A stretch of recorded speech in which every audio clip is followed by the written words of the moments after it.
परिचय। मेरे दादाजी का स्वास्थ्य इन दिनों अच्छा नहीं चल रहा। क्या उन्हें कोई गंभीर समस्या है? हाँ, क्या तुम्हें याद है उस दिन अध्यापिका ने हमें कक्षा में बताया था कि स्वास्थ्य वो दशा है जिसके अंतर्गत शारीरिक, मानसिक या सामाजिक कार्य समुचित क्षमता द्वारा उचित प्रकार से किया जा सके। मेरे दादाजी बूढ़े होते जा रहे हैं तथा इसलिए वो शारीरिक रूप से भी कमजोर होते जा रहे हैं। हाँ, मुझे अच्छी तरह से याद है कि अध्यापिका ने हमें ये भी बताया था कि सभी जीवों का स्वास्थ्य उनके पर्यावरण पर निर्भर करता है। पर्यावरण के अंदर भौतिक वातावरण शामिल है। उदाहरण के लिए, एक चक्रवात या बाढ़ आने पर कई मायनों में स्वास्थ्य खतरे में होता है।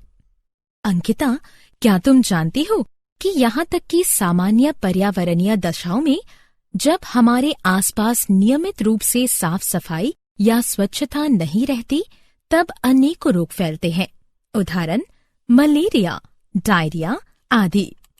हाँ, मैंने कई बार देखा है कि जब सफाई वाला मेरी कॉलोनी में नहीं आता है तो वहाँ कचरे का भारी ढेर लग जाता है तथा पानी भी भर जाता है, जिससे कि कई बैक्टीरिया, कवक, मक्खियाँ तथा मच्छर पैदा होते हैं, जिससे कि विभिन्न प्रकार के खतरनाक रोग उत्पन्न होते हैं। एक और चीज जो कि अच्छे स्वास्थ्य को नियंत्रित करती है वो संतुलित आहार है। ये कारण है कि मेरी मम्मी तथा दादी हमेशा हमें नियमित अच्छा भोजन खाने को कहती हैं। उद्देश्य। इस पाठ के अंत में आप निम्न करने में सक्षम हो जाएंगे: स्वास्थ्य तथा रोग को परिभाषित करना, रोग के प्रकारों को पहचानना, तीव्र यानी प्रचंड तथा दीर्घकालिक रोगों यानी बीमारियों को जानना, जन्मजात तथा अधिग्रहित रोगों यानी बीमारियों को जानना, संक्रामक तथा असंक्रामक रोगों में अंतर समझना, विभिन्न रोगों के लक्षणों को पहचानना, उपचार के नियमों को पहचानना, रोग यानी बीमारी के निवारण के लिए सिद्धांतों को पहचानना, टीकाकरण को जानना। रोग। क्या तुम जानती हो कि जब हम अस्वस्थ होते हैं तो हमें एक या अधिक रोग होते हैं? रोग, ये क्या होता है? मैंने पढ़ा है कि रोगों का सामान्य अर्थ है बाधित आराम।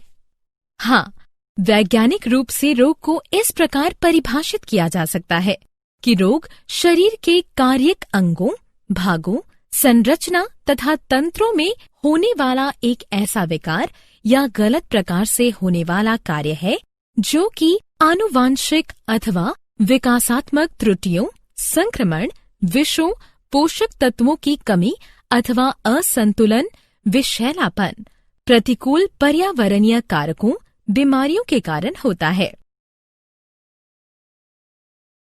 रोगों के प्रकार। क्या तुम मुझे बता सकती हो कि कुल कितने प्रकार के रोग होते हैं?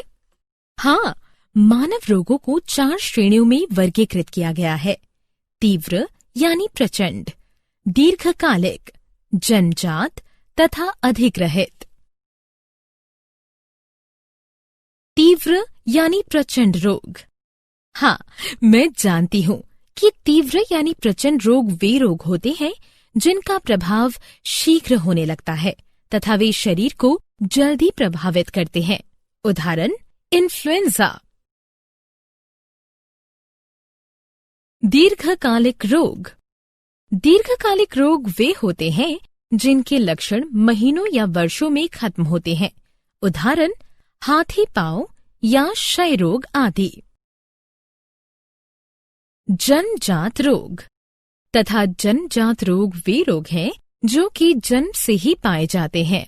उदाहरण, अवर्णता, रंगहीनता, हीमोफीलिया। अधिग्रहित रोग। हाँ, मैं जानती हूँ कि अधिग्रहित रोग जन्म के पश्चात ही पाए जाते हैं तथा इस प्रकार के आनुवांशिक नहीं होते। किंतु अधिग्रहित रोग 2 प्रकार के होते हैं: संक्रामक रोग तथा असंक्रामक रोग। उदाहरण, इन्फ्लुएंजा। संक्रामक तथा असंक्रामक रोगों में अंतर। अंकिता, क्या तुम मुझे संक्रामक तथा असंक्रामक रोगों में अंतर बता सकती हो? हाँ, संक्रामक रोग एक संक्रामक पीड़ित यानी मनुष्य से स्वस्थ मनुष्य में प्रेषित यानी संचारित हो सकते हैं, जबकि असंक्रामक रोग प्रेषित यानी संचारित नहीं हो सकते। संक्रामक रोग सूक्ष्म जीवों, जिन्हें रोगजनक कहते हैं, द्वारा संचरित होते हैं।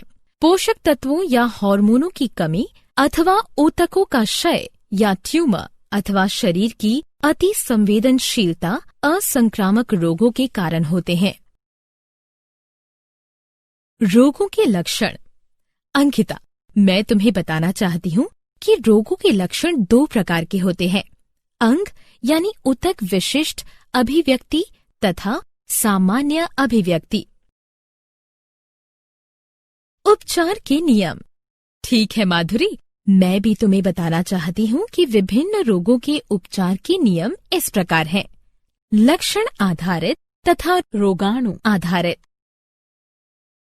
निवारण के सिद्धांत। इसी प्रकार के रोगों के निवारण की 2 मुख्य विधियां हैं, सामान्य विधि तथा विशिष्ट विधि।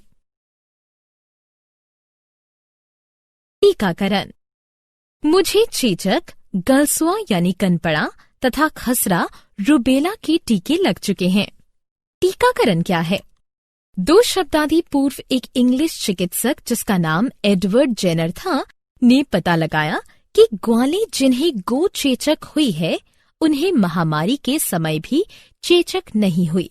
गो चेचक मंद रोग है। जेनर ने जानबूझकर लोगों को गो चेचक दिया। इससे उन्होंने पाया कि अब वे लोग चेचक के प्रतिरोधी हैं। इसका कारण ये है कि चेचक का बैक्टीरिया गोचेचक में वायरस विषाणु का निकट संबंधी है। लैटिन में काउ यानी गाय का अर्थ है वाका तथा काउपॉक्स यानी गौचेचक का अर्थ है वैक्सीनिया। इन 2 शब्दों से ही टीकाकरण यानी वैक्सीनेशन शब्द की खोज हुई है। इस प्रकार हम कह सकते हैं कि टीकाकरण एक व्यक्ति के एक रोग की अनुकूली प्रतिरक्षा विकसित करने के लिए प्रतिरक्षा प्रणाली का उत्तेजित करने हेतु प्रतिजनी यानी टीका का प्रशासन है। सारांश। आइए हमने जो कुछ सीखा है उसे संक्षेप में दोहराएं। स्वास्थ्य व्यक्ति की शारीरिक, मानसिक तथा सामाजिक जीवन की एक समग्र समन्वयित अवस्था है। किसी का स्वास्थ्य उसके भौतिक पर्यावरण तथा आर्थिक अवस्था पर निर्भर करता है। रोगों की अवधि के आधार पर इन्हें तीव्र तथा दीर्घकालिक वर्गों में विभाजित किया गया है। आनुवांशिकता अथवा जीवन पर्यंत के दौरान विकसित होने के आधार पर इन्हें जन्मजात तथा अधिग्रहित रोगों में वर्गीकृत किया गया है।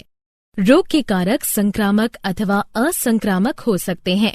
संक्रामक कारक जीवों के विभिन्न वर्ग से हो सकते हैं। ये एक कोशिक सूक्ष्म जीव अथवा बहुकोशिक हो सकते हैं। रोग का उपचार उसके कारक रोगाणु के वर्ग के आधार पर किया जाता है। संक्रामक कारक वायु, जल, शारीरिक संपर्क अथवा रोगवाहक द्वारा फैलते हैं। रोगों का निवारण सफल उपचार की अपेक्षा अच्छा है। संक्रामक रोगों का निवारण जन स्वास्थ्य स्वच्छता विधियों द्वारा किया जा सकता है, जिससे संक्रामक कारक कम हो जाते हैं।